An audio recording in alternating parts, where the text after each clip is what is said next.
નમસ્કાર, હું મનીષા ઠેસિયા. અમારી યુટ્યુબ ચેનલ ગુજરાત સમુદાયમાં આપનું સ્વાગત છે. આત્મનિર્ભર હવે ગુજરાતના યુવાઓને બનવું પડશે. આવું એટલા માટે કહેવું પડે છે કારણ કે જે એક રિપોર્ટ સામે આવ્યો છે, જે એક અહેવાલ સામે આવ્યો છે, તમે સ્ક્રીન પર જોઈ શકતા હશો. અને તેમાં એ હકીકત સામે આવી છે કે 10 વર્ષમાં હવે ગુજરાત સરકાર 1,82,248 લોકોને જ નોકરી આપશે. એટલે છેલ્લા દાયકામાં જે નોકરી આપવાનું રાજ્ય સરકારનો જે કહી શકાય દાયકો હતો, જે ગતિ હતી, એ હવે ભરતી પ્રક્રિયાની ગતિ ધીમી પડશે. એની પાછળના ઘણા બધા કારણો જવાબદાર હોઈ શકે છે, પરંતુ અત્યારે સરકારના 16 વિભાગોએ 30 સપ્ટેમ્બરે પ્રસિદ્ધ કરેલા જે 10 વર્ષીય ભરતી પત્રક સામે આવ્યું છે અને આ ભરતી પત્રકમાં આ હકીકત સામે આવી છે કે 10 વર્ષની અંદર 1,82,000 લોકોને જ સરકારી નોકરી અલગ અલગ વિભાગોમાં મળશે. જી હા, સરકારે વર્ષ 2014 થી લઈ વર્ષ 2023 વચ્ચે 1.67 લાખ અધિકારી અને કર્મચારીઓની ભરતી કરી છે. અને હવે આ ભરતી પ્રક્રિયા છે એ થોડી ધીમી પડશે. એટલે લોકોએ હવે સરકારી નોકરી મેળવતા લોકોએ રાહ જોવી પડશે. સરકારી નોકરી મેળવવાની હરોળમાં રહેલા યુવક યુવતીઓ માટે આ માઠા સમાચાર કહી શકાય. કારણ કે ગુજરાતમાં એક તરફ બેરોજગારીનો દર વધી રહ્યો છે, લોકોને રોજગારી નથી મળી રહી, જોઈએ તેવી નોકરી નથી મળી રહી, પ્રાઇવેટ નોકરીઓમાં ભરપૂર શોષણ થાય છે લોકોનું, અને બીજી તરફ પગાર ધોરણ પણ ખૂબ નીચા છે. એટલે ક્યાંક ને ક્યાંક ગુજરાતના યુવક યુવતીઓ છે એ સરકારી નોકરીની તૈયારીઓ કરતા હોય છે, જે એક્ઝામ્સ વારંવાર આપવામાં આવતી હોય છે. પરંતુ હવે આ સરકારી નોકરી મેળવવાની હરોળમાં ઉભેલા લોકો માટે અમાઠા સમાચાર કહી શકાય, કારણ કે ભરતી પ્રક્રિયા હવે ધીમી થશે. અમુક વર્ષો સુધી, એટલે કે ખાસ કરી 10 વર્ષની અંદર 1,82,248 ને જ નોકરી આપવામાં આવશે, જે રેશિયો ગત દાયકામાં હતો. ગત દાયકામાં સરકારી નોકરીની ભરતી પ્રક્રિયાની જે ગતિ હતી એ ગતિ હવે ધીમી પડશે. જી હા, ગુજરાત સરકારમાં સરકારી નોકરીની તૈયારીઓ કરતા યુવાઓએ હવે થોડા થોડી જવાની જરૂર પડશે. વિચારીને આગળ વધવું પડશે, આત્મનિર્ભર બનવું પડશે, માત્ર સરકારી નોકરી પર આધારિત ન રહેવું. કારણ કે રાજ્ય સરકારમાં આગામી એક દાયકામાં માત્ર સરકારી જગ્યાઓ ઉપરથી નિવૃત્તિનો જે રેશિયો છે એ ધીમો પડવાનો છે. એટલે નિવૃત્તિનો રેશિયો ધીમો પડશે અને જેના કારણે નવી ભરતી પ્રક્રિયા પણ ધીમી પડશે.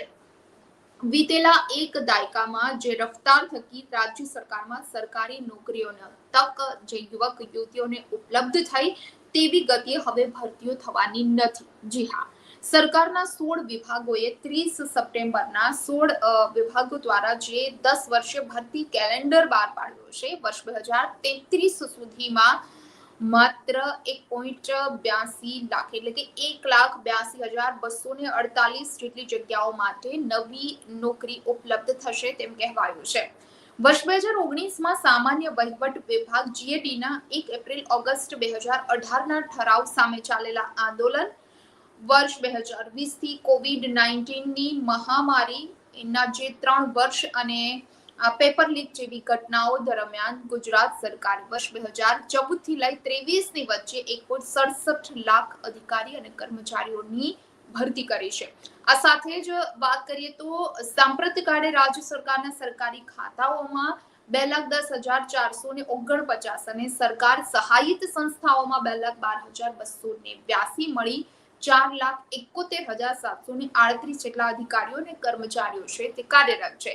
સરકારી નોકરી ઉપર તેઓ અત્યારે કાર્યરત છે. હવે અધિકાંશ સરકારી ભરતી વીતેલા એક દાયકામાં થવાની, આગામી 1.5 દાયકામાં સરકારમાંથી વય નિવૃત્તિનો જે રેશિયો છે એ ઘટશે. આ કારણોસર 16 વિભાગોએ ઠરાવ કરી જાહેર કરેલ ભરતી કેલેન્ડરના શેડ્યુલમાં વર્ષ 2033 સુધીમાં જે નવી ભરતીની પ્રક્રિયા છે, નવી ભરતીની રફતાર છે, તે હવે ધીમી પડશે તેવું ચિત્ર સ્પષ્ટપણે દેખાઈ રહ્યો છે. આથી સરકારી નોકરીઓ માટે સ્પર્ધાત્મક પરીક્ષાની તૈયારીઓ કરતા યુવકોએ પોતાના ભવિષ્ય માટે નવા વિકલ્પો, આત્મનિર્ભર બનવું કે સ્વ ઉદ્યોગ તરફ વળવું પડે તો નવાય નહીં. કારણ કે જે પણ યુવક યુવતીઓ સરકારી નોકરીની રાહમાં છે, એની હરોળમાં ઉભા છે, એવા યુવકો માટે હવે જે ભરતી પ્રક્રિયા ધીમી પડવાની છે, એના કારણે ચાન્સીસ ખૂબ ઓછા રહેશે. સરકાર 10 વર્ષની અંદર માત્ર 1.82 લાખ એટલે કે 1,82,000 અધિકારીઓ કર્મચારીઓને જો નોકરી આપશે તેવી વાત સામે આવી છે. 10 વર્ષનું જે કેલેન્ડર રજૂ થયું વર્ષ 2033 સુધીની આ વાત છે. ત્યાં સુધી આ ભરતી પ્રક્રિયા ધીમી પડવાની છે અને નિવૃત્તિનો જે રેશિયો છે એ પણ ધીમો પડશે, એટલે ચોક્કસ ભરતી પ્રક્રિયા ધીમી ચાલશે. જેના કારણે જે પણ યુવકો સ્પર્ધાત્મક પરીક્ષાની તૈયારીઓ કરી રહ્યા છે કે પછી સરકારી નોકરી મેળવવાની હરોળમાં છે, તેમણે આત્મનિર્ભર બનવું પડશે, ક્યાંક સ્વ ઉદ્યોગ શરૂ કરવા પડશે કે પછી પોતાના ભવિષ્ય માટે નવી તક, નવા રસ્તા અપનાવવા પડે તો નવાય નહીં. આ સાથે એક વાત એ પણ સામે આવી છે કે પોલીસ વિભાગમાં નોકરી મળ્યા કરશે. શિક્ષણમાં સૌથી મોટી ભરતી છેક હવે 2023માં આવશે. ઉમેદવારોને મહેસૂલમાં તલાટી અને કારકુન થવા 10 વર્ષમાં માત્ર 3 તક મળશે. સરકારમાં જે રીતે આઉટસોર્સ, કોન્ટ્રાક્ટ આધારિત સેવાઓ અને આર્ટિફિશિયલ ઇન્ટેલિજન્સ એટલે AI ટેકનોલોજીનો જે ઉપયોગ થઈ રહ્યો છે એ કારણે નોકરીમાં તક ચોક્કસ ઘટી રહી છે. એમ છતાંય શિક્ષણ, આરોગ્ય, પોલીસ, મહેસૂલ જેવી પાયાની સેવાઓ હેઠળના તમામ સમર્ગોમાં સરકારી નોકરીની તકો ઉપલબ્ધ થયા જ કરશે. એમ 16 વિભાગના ઠરાવોની છણાવટમાંથી ચિત્ર જે પણ સામે આવ્યું છે એ આ પ્રમાણનું કહી શકાય. હવે 16 વિભાગમાં વર્ષ 2033 સુધીમાં સૌથી વધુ નોકરીની તકોની જો વાત કરીએ તો એ શિક્ષણ વિભાગમાંથી મળશે, જેમાં શિક્ષકો ઉપરાંત ક્લાર્કથી લઈ નિરીક્ષકો જેવી વહીવટી કેડરોનો પણ તેમાં સમાવેશ થઈ જશે. આ સિવાય ગૃહ વિભાગ પણ મોટા પાયે ભરતી ચાલુ રાખશે.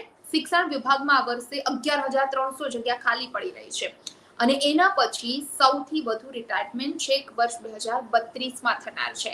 આથી 7 વર્ષ પછી સૌથી મોટા પાયે ભરતીઓ થશે, પરંતુ આ 7 વર્ષ દરમિયાન જે ભરતીની રફતાર છે એ ચોક્કસ ધીમી પડશે. જ્યારે મહેસૂલ વિભાગની વાત કરીએ તો મહેસૂલ વિભાગમાં ચાલુ વર્ષે મહેસૂલી તલાટી અને ક્લાર્કની 3,992 એટલે 4,000 ભરતી કર્યા બાદ 2027માં 600, 2029માં માત્ર 200 અને 2033માં 200 જગ્યાઓ માટે જ ભરતી થશે. જી હા, 16 વિભાગોનું જે 10 વર્ષીય ભરતી કેલેન્ડર છે આ કેલેન્ડર બહાર પાડ્યું અને જે કેલેન્ડરમાં જે હકીકત સામે આવી છે એ પ્રમાણે કહી શકાય કે અચાનક જ હવે આ ભરતી પ્રક્રિયા ધીમી પડવાની છે, એટલે સ્પર્ધાત્મક પરીક્ષાની તૈયારી કરતા લોકોએ વિચારવું રહ્યું. ખાસ કરી જે 10 વર્ષ કેલેન્ડર બહાર પડ્યું છે એની આપણે વાત કરીએ તો પંચાયત વિભાગમાં 15,413 જગ્યાઓ પર ભરતી થશે.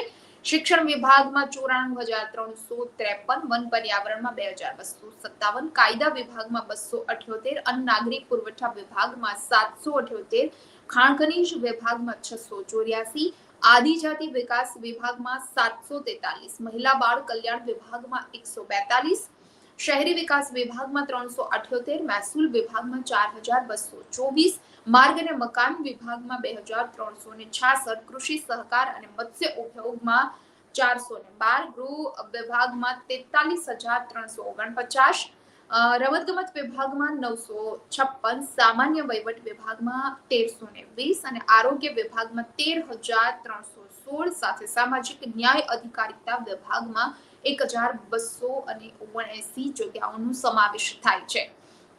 આ ભરતી કેલેન્ડરમાંથી જે હકીકત સામે આવી છે કે વર્ષ 2032 સુધી રાજ્ય સરકાર એટલે સરવાળે વાત એ જ છે કે ગત દાયકામાં જે સરકારી નોકરીઓની જે ગતિ હતી એટલે કે ભરતીની જે રફતાર હતી એના કરતા આ વખતે આ ગતિ ધીમી પડવાની છે. એટલે કે અત્યાર સુધી છેલ્લા એક દાયકામાં જે પણ યુવક યુવતીઓને કે ગુજરાતમાં જે પણ યુવાઓને નોકરી મળી છે એટલી નોકરીની તક હવે આગામી 10 વર્ષ દરમિયાન નહીં મળે. આ તક ઓછી થઈ જશે. એટલે સ્પર્ધાત્મક પરીક્ષાની તૈયારી કરતા કે સરકારી નોકરી મેળવવાની હરોળમાં ઉભેલા લોકોએ હવે ક્યાંક ને ક્યાંક થોડું વિચારવું રહેશે, કારણ કે નોકરી મળવી હવે થોડી મુશ્કેલ રહેશે, જગ્યાઓ ઓછી છે અને ભરતી પણ ઓછી થવાની છે.